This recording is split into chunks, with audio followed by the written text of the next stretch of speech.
Friends good morning welcome to Guidance Guru in partnership with Unacademy. आज के होच्छे 10 February एबं এই পর্বে আমরা আজকের সমস্ত গুরুত্বপূর্ণ কারেন্ট অ্যাফেয়ার্সগুলো আলোচনা করব। অবশ্যই সঙ্গে থেকো, লাস্ট পর্যন্ত দেখতে থাকো। আজকে মোস্ট ইম্পর্টেন্ট আমাদের 12টা প্রশ্ন থাকছে। প্রত্যেকটা প্রশ্নই তোমাদের সমস্ত পরীক্ষার জন্য ইম্পর্টেন্ট। তোমরা নতুন হয়ে থাকলে আমাদের চ্যানেল সাবস্ক্রাইব করো, পাশে দেওয়া বেল আইকন অন করো, তারপর অল নোটিফিকেশন অন করে রাখবে, তাহলেই প্রত্যেকটা ক্লাসের নোটিফিকেশন তোমরা সময় মতো পেয়ে যাবে।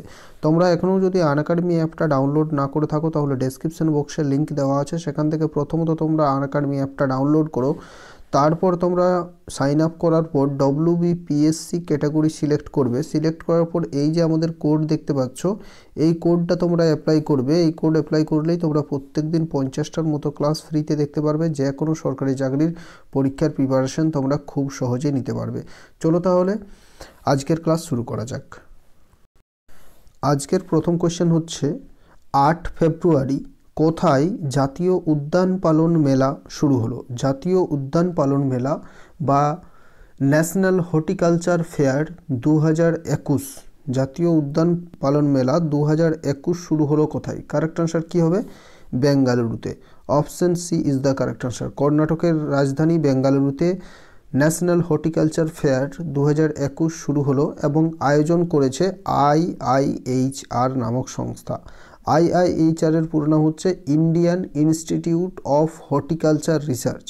এটার হেডকোয়ার্টার কোথায় অবস্থিত? বেঙ্গালুরু শহরে। এবং Indian institute of horticulture research প্রতিষ্ঠা হয়েছিল 1967 সালে। 1967 সালে। বেঙ্গালুরু সম্পর্কে তোমাদের বলি যে বিভিন্ন সময় প্রশ্ন থাকে, বেঙ্গালুরুকে ভারতের সিলিকন ভ্যালি অফ ইন্ডিয়া বলা হয়ে থাকে। বেঙ্গালুরু শহরে কিছুদিন আগেই কিন্তু কেম্পেগৌড়ার 108 ফুট উঁচু একটা মূর্তি স্থাপন করা হয়েছে, কারণ বেঙ্গালুরু শহরের প্রতিষ্ঠাতা হচ্ছেন কেম্পেগৌড়া। তো এই কোয়েশ্চেন থেকে আমরা এতগুলো ফ্যাক্ট জানতে পারলাম। পরবর্তী প্রশ্নে যাব, তার আগে বলবো যে প্রত্যেক দিনের মতো তোমরা কিন্তু আজকেও আমাদের ভিডিও প্রচুর পরিমাণে শেয়ার করবে। গতকাল 1000 আমরা টার্গেট রেখেছিলাম লাইকের, আজকেও 1000 টার্গেট রাখছি এবং তোমরা প্রত্যেকেই কিন্তু লাইক করে গতকাল আমাদের টার্গেট পূর্ণ করে দিয়েছো, তার জন্য তোমাদের অসংখ্য ধন্যবাদ। আজকেও তোমরা প্রত্যেকে লাইক করবে। তো আজকের দ্বিতীয় প্রশ্ন হচ্ছে, সমগ্র শিক্ষা স্কিমের অন্তর্গত সমস্ত আবাসিক স্কুল ও হোস্টেলের নাম কার নামে রাখা হবে? প্রশ্নটা ভালো করে তোমাদের বুঝতে হবে। বলেছে সমগ্র শিক্ষা স্কিম, একটা স্কিম রয়েছে কেন্দ্র সরকারের যেটা হচ্ছে সমগ্র শিক্ষা স্কিম। এই স্কিমের অন্তর্গত যত আবাসিক স্কুল এবং আবাসিক ছাত্রাবাস বা হোস্টেল এইসবগুলো রয়েছে, সেই সব স্কুলের নাম কার নামে রাখা হবে? কারেক্ট আনসার হবে নেতাজি সুভাষচন্দ্র বোসের নামে রাখা হবে সর্বশিক্ষা স্কিমের অন্তর্গত সমস্ত স্কুল এবং হোস্টেলের নাম। Option B is the correct answer. সম্প্রতি শিক্ষামন্ত্রক কিন্তু এটা ঘোষণা করেছেন। তো বর্তমানে ভারতের শিক্ষামন্ত্রী কে রয়েছেন? রমেশ পোখরিয়াল নিশাঙ্ক। ঠিক আছে, পরবর্তী প্রশ্নে যাব, কোথায় সম্প্রতি জেনারেল KS থিমাইয়া এর নামে মিউজিয়াম স্থাপন করা হবে? KS থিমাইয়া এর নামে মিউজিয়াম বা জাদুঘর স্থাপন করা হবে কোথায়? কারেক্ট আনসার হচ্ছে কর্ণাটকে। Option A is the correct answer. আচ্ছা, KS থিমাইয়া তিনি কে ছিলেন? তিনি ভারতের প্রাক্তন সেনা প্রধান ছিলেন। 1957 সাল থেকে 1961 সাল পর্যন্ত তিনি ভারতের সেনা প্রধান ছিলেন। ঠিক আছে, KS থিমাইয়ার জীবনী সম্পর্কিত একটি প্রদর্শনশালা কর্ণাটকের কোদাগু জেলায় নির্মাণ করা হবে। কোদাগু জেলায়, কর্ণাটকের একটা জেলা রয়েছে কোদাগু জেলা, সেখানে এটা নির্মাণ করা হচ্ছে। তো কর্ণাটকে যেহেতু হচ্ছে, কর্ণাটকের কারেন্ট অ্যাফেয়ার্সগুলো একবার দ্রুত রিভিশন করব আমরা। তো কর্ণাটকে সম্প্রতি প্রথম রাইস ATM চালু করা হয়েছে। রাইস ATM মানে ATM থেকে যেমন আমরা টাকা বের হই, তেমনি কিন্তু সেই ATM থেকে চাল বেরোবে। ঠিক আছে, P রবি কুমার মুখ্য সচিব নিযুক্ত হলেন। বিশ্ব আয়ুর্বেদ মহোৎসব 2021 আয়োজিত হলো কর্ণাটকে। কর্ণাটকে লিথিয়াম ভান্ডারের খোঁজ পাওয়া গিয়েছে। এভালোকান সফটওয়্যার লঞ্চ করলো কর্ণাটক।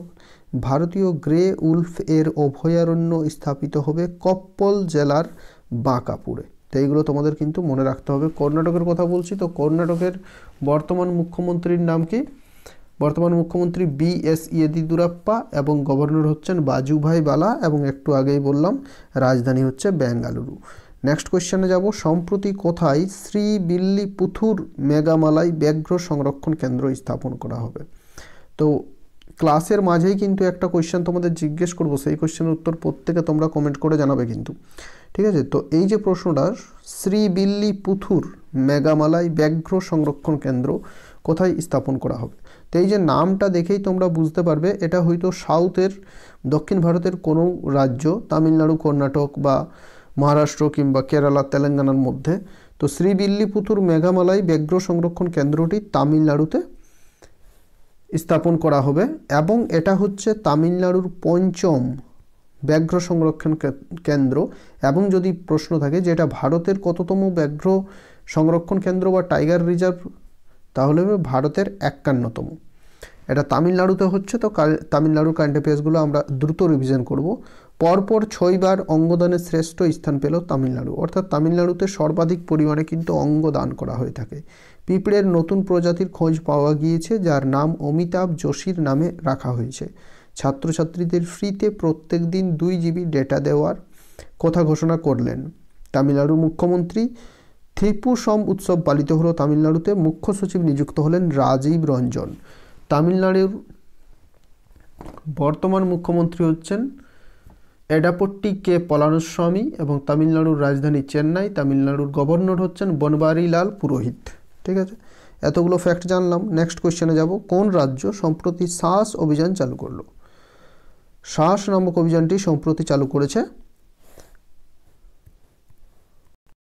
তো সম্প্রতি এই অভিযান চালু করেছে কে? Madhya Pradesh. Option C is the correct answer. তো মধ্যপ্রদেশ দ্বিতীয় রাজ্য হিসেবে সাহস অভিযান চালু করলো। এর আগে ওড়িশা কিন্তু সাহস অভিযান চালু করেছিল, তোমাদের সেটা আমি বলেছি। এখন সাহস অভিযান চালু করলো। তো এই অভিযানটা কি, এর পুরো নামটা আগে আমরা জানবো। পুরো নাম হচ্ছে social awareness and action neutralise pneumonia, অর্থাৎ নিউমোনিয়া সংক্রান্ত একটা সচেতনতা অভিযান হচ্ছে শ্বাস।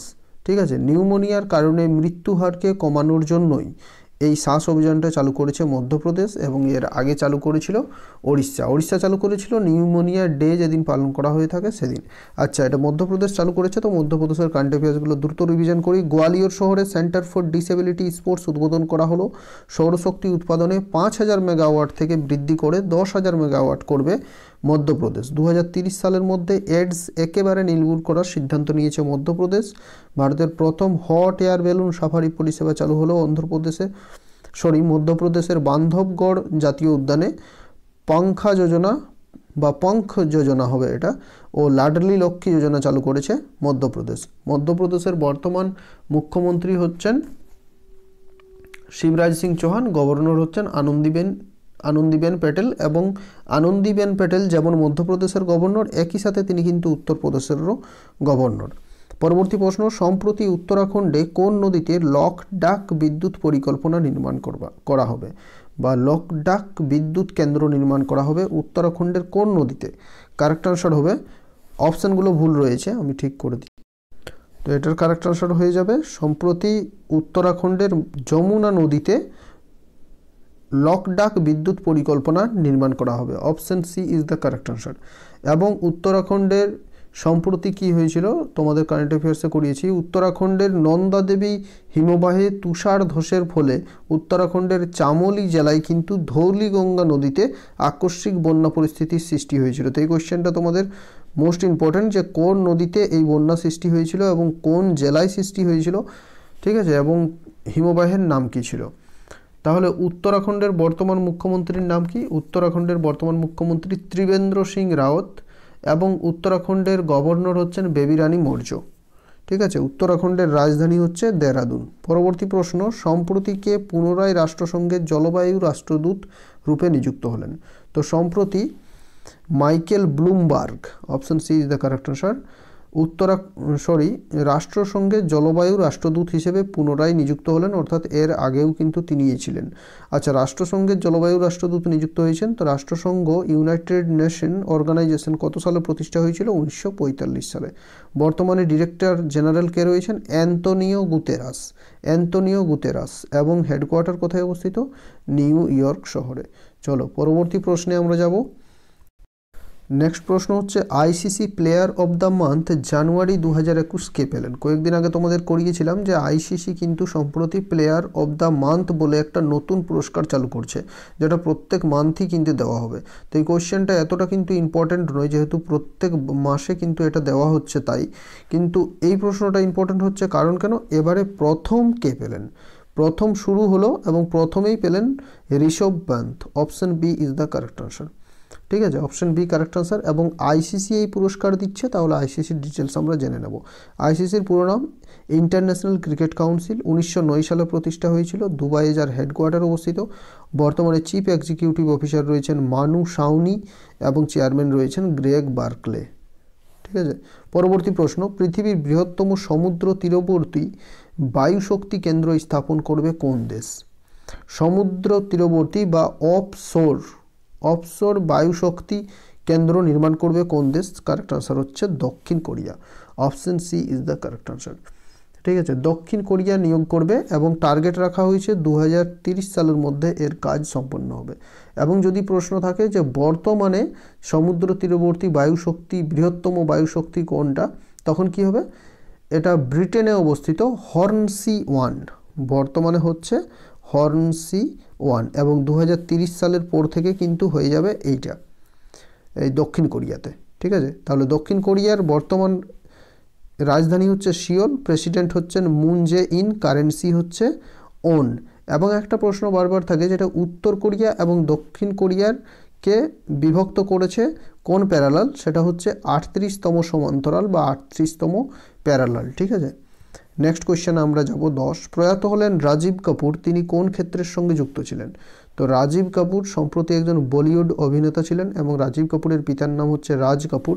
তিনি বহু সিনেমায় অভিনয় করেছিলেন, একজন বিখ্যাত অভিনেতা ছিলেন, তিনি সম্প্রতি প্রয়াত হলেন। পরবর্তী কোয়েশ্চেন হচ্ছে, সম্প্রতি কোন রাজ্যে মান্ডু উৎসব আয়োজিত হলো? তো মান্ডু উৎসব, মান্ডু হচ্ছে মধ্যপ্রদেশের একটি ওয়ার্ল্ড হেরিটেজ সিটি। ঠিক আছে, তো মান্ডু উৎসব কিন্তু সেখানেই আয়োজিত হয়েছিল, তাহলে উত্তর হয়ে যাবে Madhya Pradesh. Option C is the correct answer. তো মধ্যপ্রদেশের ডিটেলস তো একটু আগেই তোমাদের বললাম, আর ডিটেলসে যাচ্ছি না। তো 13-14 ফেব্রুয়ারি কিন্তু মান্ডু উৎসবটা মধ্যপ্রদেশে আয়োজিত হবে। 12 নম্বর প্রশ্ন, ভারতের প্রথম ভূতাপীয় বিদ্যুৎ কেন্দ্র কোথায় স্থাপিত হবে? ভূতাপীয় বিদ্যুৎ কেন্দ্র এবং ভারতের প্রথম, তাই কোয়েশ্চেনটা মোস্ট ইম্পর্টেন্ট হয়ে যাচ্ছে। জিওথার্মাল ফিল্ড ডেভেলপমেন্ট প্রজেক্ট, এই প্রজেক্টের নাম দেওয়া হয়েছে জিওথার্মাল ফিল্ড ডেভেলপমেন্ট প্রজেক্ট। ভূতাপীয় বিদ্যুৎ কেন্দ্র স্থাপন করা হবে লাদাখে। Option B is the correct answer. পূর্ব লাদাখের পুগা নামক একটা গ্রাম রয়েছে, সেই পুগা গ্রামে এটা কিন্তু 2022-এর মধ্যে নির্মাণ করা হবে। এবং নির্মাণ করছে কে? ONGC, oil and natural gas corporation of India, oil and natural gas corporation. তো তোমাদের এখানে আজকের হোমওয়ার্কটা আমি তোমাদের দিয়ে দিচ্ছি।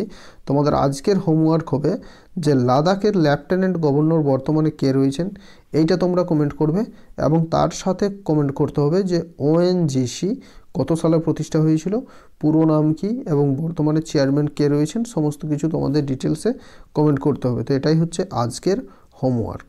ঠিক আছে, ওএনজিসি সম্পর্কে ডিটেলসে লেখো এবং লাদাখের লেফটেন্যান্ট গভর্নর কে রয়েছেন সেটা তোমাদের লিখতে হবে। প্রত্যেকে কমেন্ট করবে এবং আজকেও আমরা মাত্র 1000 লাইকের টার্গেট করেছি, তো এটাও তোমরা কিন্তু প্রত্যেকে লাইক করে দাও, তোমার বন্ধুদের সাথে শেয়ার করে দাও। ঠিক আছে, তোমরা যদি এখনও আনএকাডেমিতে জয়েন না করে থাকো তাহলে প্রত্যেকেই বলবো আনএকাডেমিতে জয়েন করো। ডেসক্রিপশন বক্সে লিঙ্ক দেওয়া আছে, সেখান থেকে তোমরা প্রথমত আনএকাডেমি অ্যাপটা ডাউনলোড করো, ডেসক্রিপশানে লিঙ্ক দেওয়া আছে। ডাউনলোড করার পর তোমরা কি করবে, সাইন আপ করবে, তারপর WBPSC ক্যাটাগরি সিলেক্ট করবে। তারপর তোমরা এই যে কোডটা দেখতে পাচ্ছ, এই কোডটা তোমাদের জন্যই তৈরি করা হয়েছে, এই কোডটা সেখানে অ্যাপ্লাই করবে, তাহলেই কিন্তু সমস্ত চাকরির পরীক্ষার প্রিপারেশন ফ্রিতে নিতে পারবে। প্রত্যেক দিন 50টা ক্লাস, সেই ক্লাসের PDF, প্রত্যেক দিন লাইভ কুইজে পার্টিসিপেট করতে পারবে, সপ্তাহের শেষে ম্যারাথন ক্লাস করতে পারবে। এতগুলো সুবিধে, তার সঙ্গে কিন্তু তোমরা যদি সাবস্ক্রিপশন নিতে চাও, যেমন WBPর সংকল্প কোর্স শুরু হয়েছে, WBCS এর জন্য কোর্স চলছে, ক্যালকাটা হাইকোর্টের DEO এর জন্য কোর্স চলছে, WBCS এর যে অপশনাল সাবজেক্টের জন্য আলাদা কোর্স, WBCS এর প্রিভিয়াস ইয়ারের কোয়েশ্চেনের কোর্স, তো এতগুলো কোর্স চলছে। সেখানে যদি তোমরা সাবস্ক্রিপশন নিতে চাও তাহলেও কিন্তু 10% ছাড় পেয়ে যাবে আমাদের এই কোড ব্যবহার করলেই। তো তোমরা এক্ষুনি আনএকাডেমি অ্যাপটা ডাউনলোড করো, ডেসক্রিপশনে লিঙ্ক দেওয়া আছে, সেখান থেকে এই কোড অ্যাপ্লাই করো। Thanks for watching this video. Thank you. অবশ্যই তোমার বন্ধুদের মাঝে কিন্তু প্রচুর পরিমাণে শেয়ার করে দাও ভিডিওটা।